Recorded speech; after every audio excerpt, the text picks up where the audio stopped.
बहुत स्वागत है। मेरे ख्याल से मुझे सूफी मोहम्मद कौसर मजीदी के पास जाना चाहिए, उनसे बेहतर जानेंगे। ये जो वक्फ बोर्ड का मामला चल रहा है वो काफी संवेदनशील है, आप जानते हैं, लेकिन इस तरीके का अगर मामला आ जाना, कहीं ना कहीं वक्फ बोर्ड की बदनामी नहीं लगती आपको? वक्फ बोर्ड की बदनामी, वक्फ बोर्ड तो एक बदनामे जमाना इदारा है। आज से नहीं, वो 1947 से बल्कि उससे पहले से भी एक बदनामे जमाना इदारा रहा है। वक्फ बोर्ड का कयाम ही इसीलिए किया गया था कि वो, बल्कि आपको ये जानकर के हैरानी होगी कि वक्फ बोर्ड जो गठित किए गए थे 1924-25 में, ये जिन्ना के प्रयासों से गठित किए गए थे। और ये वो उसने जो अपनी सियासी विचारधारा के लोग थे, अपने सियासी फायदे के लिए लोगों को एक खास एजेंडे के तहत इसमें नियुक्त करवाए गए थे। और बिल्कुल जमींदारी जिस तरीके से उसकी मुस्लिम लीग के लोगों की भर्तियां होती थी, उसी तरीके से वक्फ बोर्ड के लोगों में भी भर्तियां की गई कि जैसे कि वो उनकी दोहरी नागरिकता का जैसे नियम होता था कि जिसकी आमदनी 1 लाख रुपए से अधिक होगी सालाना की, वही वक्फ का मेंबर जो है उसके वक्फ बोर्ड के चुनाव में तो दे सकता है। और इसी तरीके के मतलब जो है दोहरे मापदंड, बिल्कुल जमींदारा अंदाज में ये बनाया गया वक्फ बोर्ड। ये सिर्फ और सिर्फ जो आम मुसलमानों के लिए, बल्कि वक्फ बोर्ड तो वक्फ की जो जमीनें होती है वो कई प्रकार की होती है। एक होती है खालिस्तान अपनी औलादों को फायदा पहुंचाने के लिए, जिसको वक्फ अलल औलाद कहते हैं। एक होती है वक्फ इल्लाह, जिसमें सारे मुसलमानों को फायदा पहुंचाने के लिए। एक होती है वक्फ अलल खैर, जिसमें सभी कम्युनिटी के लोगों की खैर के लिए, भलाई के लिए स्थापना की जाए। लेकिन इन लोगों ने इन जमीनों पर कब्जा करने के लिए, देखिए कोई भी चीज बगैर मतलब जो है कहने का उद्देश्य ये है कि बगैर कोई सत्ता जो होती है, बगैर संपदा के वो स्थापित नहीं की जा सकती है। इस तरीके से इन लोगों ने मुसलमानों की वक्फ संपत्तियों को अपने मतलब जो है हाथ में लेकर के और इस तरीके की सियासत की, मुस्लिम ब्रदरहुड की, मुस्लिम राजनीति की सियासत की। तो ये तो है ही चीजें, लेकिन जो तरीके से मुस्लिमों पर किसने सियासत की है, मुस्लिमों पर किसने सियासत की है कौसर?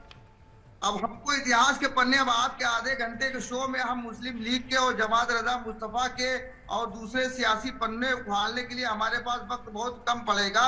इस पर तो बाकायदा किताबें लिखी जा सकती है। देखिए वही लोग जो मुस्लिम ब्रदरहुड की सियासत करते हैं, जो चाहते हैं कि मुसलमान नौजवानों के हाथों में पत्थर आए और मुसलमान इनकी सियासत की भेंट चले, वही लोग हैं। इसमें कुछ कहने की जरूरत नहीं। ये घूम फिर करके रोज वही बहस आ जाती है। इस पर कोई पक्ष अपनी बात कहता है, आप मुसलमान नेताओं पर टारगेट कर रहे हैं, ठीक है। कौशल किशोर जी, मैं आपसे जानना चाहूंगी, ये जो मामला सामने आया इसे आप कैसे देखते हैं? क्या ये मामला एक तरीके से हम प्रशासन और जो वक्फ बोर्ड वहां पर की जमीन पर बात हो रही है, और या फिर कोर्ट पर छोड़ दें? देखिए सच्चा सुप्रीम कोर्ट को अपना बोल दो, कभी इंडिया गेट को अपना बोल दो, कभी राष्ट्रपति भवन को अपना बोल दो, कभी ठीक है दीपक जी, आपकी आवाज कैच करिए, ठीक है? अब आपके पास लौटूंगी, आप नेटवर्क दुरुस्त करवाइए। मैं चलूंगी यहाँ पर मुफ्ती कौसर जी के पास। कौसर जी, मैं आपसे जानना चाहूंगी, आपने खुद कहा कि वक्फ के नाम पर कुछ ऐसे लोग हैं जमीन को हड़प कर बैठे हुए हैं, तो वो कौन लोग हैं, मुझे ये साफ करके बताइए। क्योंकि जब ये मामला निकल के सामने आता है तो मामला और भी ज्यादा संवेदनशील इस बिल को लेकर हो जाता है कि सरकार ने जो कहा सही कहा है, और जो लोग इसका खिलाफत में बैठे हैं वो पूरी तरीके से राजनीति कर रहे हैं। देखिए, मैं जो भी बात कहता हूं वो तथ्यों के साथ कहता हूं। सबसे पहली बात यह है कि हमारे दीन में ये कहा गया है कि ऐ ईमान वालों, इंसाफ के साथ मजबूती पर कायम हो जाओ और झूठी गवाही से बचो। सबसे पहली बात तो ये है। इसी रोशनी में मैं ये बात कह रहा हूं, और मैं पूरी जिम्मेदारी के साथ बात कह रहा हूं कि इस देश का पूरा हिंदू और मुसलमान इस सारी बात को सुने।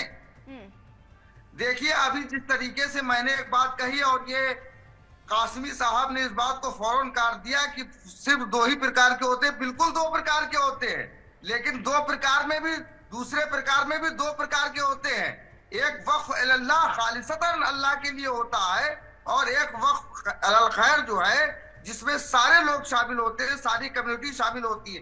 क्या इनको ये नहीं मालूम है कि दरगाहों और खानकाहों में जो लंगर का इंतजाम है वो सभी मजहब के लोगों के लिए है। क्या वो दरगाहें और खानकाहें वक्फ में नहीं आती हैं? यही रीजन है। इन लोगों ने जो खास एक विचारधारा के लोग हैं, इतिहास के पन्ने खोले जाकर के, मैं तो चैलेंज देता हूं लोगों को कि इतिहास के पन्ने खोले जाकर के और ये देखें कि किस तरीके से 1947 से लेकर के आज तक पहले मुस्लिम लीग की विचारधारा के लोग हुआ करते थे, उसके बाद वक्फ बोर्डों में वहाबी, सल्लाफी, देवबंदी विचारधारा के लोग जो all India Muslim personal law board में घुसे हुए हैं, यही लोग मेंबर होते थे, यही लोग सदर होते थे। कोई सूफी सुन्नी समुदाय का व्यक्ति ना सदर हुआ ना मेंबर हुआ। इन लोगों ने अपनी विचारधारा के लिए खानकाहों की, मजारों की नवैयत को बदल दिया। वहां पर कमेटियों के जरिए मुतवल्लियों और सज्जादगान को हटा करके वहां पर कब्जे कराए। एक नहीं 1000 एग्जाम्पल है जो वक्फ बाय यूजर के नाम पर कि अगर किसी वक्फ संपत्ति पर कोई मजार नजर आ रही है, कोई मकबरा नजर आ रहा है, कोई इमाम बाड़ा नजर आ रहा है, तो फौरन वो वक्फ बोर्ड की जगह चली गई। मैं एग्जाम्पल देता हूं कि कानपुर आगरा रोड पर जनपद कानपुर देहात के अकबरपुर थाना क्षेत्र में 12 गांव में आगरा की ओर जाते हुए दाहिने हाथ पे 28 बीघा जमीन पर बनी हुई है दरगाह सैयद सामान अली शाह रहमतुल्लाह अलैह, जो रेवेन्यू रिकॉर्ड में दर्ज है, जिस पर वक्फ बोर्ड ने जबरिया अपना कब्जा कर रखा है। और ऐसी नहीं, और वहां के जो मुतवल्ली और सज्जादा नशीन है, जो सिलसिले मदारिया की परंपरा के अनुसार नियुक्त होते हैं, उनको वक्फ बोर्ड के वहाबी लोगों ने, मैं दावे के साथ कह रहा हूँ, वहाबी और सलाफी लोगों ने, चूंकि ये वहाबी सलाफी देवबंदी ये मज़ारात और ये अल्लाह को बड़ी मूर्ति बताते हुए इनसे दुश्मनी रखते हैं और ऐसे मुसलमानों को काफिर, मुशरिक और बिदअती कहते हैं। इन लोगों ने एक साजिश के तहत इस हथकंडे को अपनाया हुआ है। मैं तो ये कहता हूँ, मुझे पूरी बात कहने दीजिए। अच्छा करिए खेत के दहका को मैसर न हो रोजी, उस खेत के अरखोचे गंदम को जला दो। अरे जो वक्फ बोर्ड हम सुन्नी मुसलमानों की दरगाहों पर कब्जा करने वाला है, ऐसे वक्फ बोर्ड पर तो फौरन ताला लगा देना चाहिए। बिल्कुल, वक्फ बोर्ड पूरी तरह से। कौशल किशोर जी, नहीं मेरे सवाल देखिए, बिल्कुल ठीक है। ये जो जब बात होती है, मोहम्मद कौसर जी वैसी बात कर रहे हैं कि वक्फ के नाम पर कुछ ऐसे माफिया हैं जो कब्जा करके बैठे हैं। अगर ऐसा ना होता तो जो सरकार कह रही, अगर कोर्ट में विचाराधीन है, कोर्ट ने आदेश दे दिया तो उसमें दखल देने की क्या जरूरत है? अगर मना कर दिया तो समझाइश की जरूरत नहीं है, समझने की जरूरत नहीं है। यहाँ पर ये सवाल मुझसे है कौसर जी, मोहम्मद कौसर जी।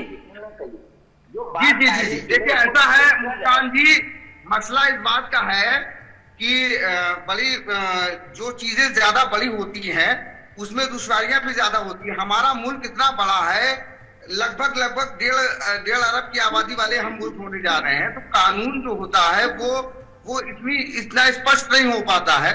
लेकिन मैं इस पर दूसरी बात कहना चाहता हूँ और मैं जागरूक करना चाहता हूँ, खासतौर से मैं दीपक शर्मा जी और जो हमारे जो आचार्य जी बैठे हुए हैं, इनके जरिए से मैं सारे हिंदू समाज को और सारे देश को ये बात बताना चाहता हूँ कि देखिए, ये एक प्लानिंग का हिस्सा है।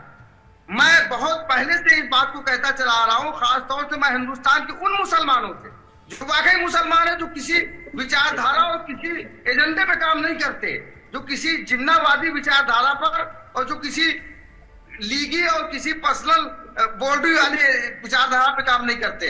मैं इस देश के मुसलमानों से आह्वान करना चाहता हूँ कि देखिए, इस देश के खिलाफ फिर से वही साजिशें की जा रही है जो 1924 से लेकर के 1945 तक की गई। मुसलमानों के खिलाफ साजिश कौन कर रहा है? कौसर जी, मोहम्मद कौसर जी जवाब दीजिए। एक्शन डे के माध्यम से देश को तोड़ने की साजिशें की गई थी, वही साजिशें वक्फ बोर्डों के जरिए ग़ज़वा हिंद के लिए की जा रही है। आम मुसलमानों को इससे सावधान रहना चाहिए और मैं बड़ा मुतमईन हूँ कि सिवाय देवबंदी, वहाबी, सल्लाफी और अहले हदीस के और मुस्लिम पर्सनल लॉ बोर्ड के और जमात रजा मुस्तफा वाले बरेलवियों के बाकी सारा मुसलमान इस देश में वक्फ बोर्ड वाले किसी मामले पर कोई प्रतिक्रिया नहीं दे रहा।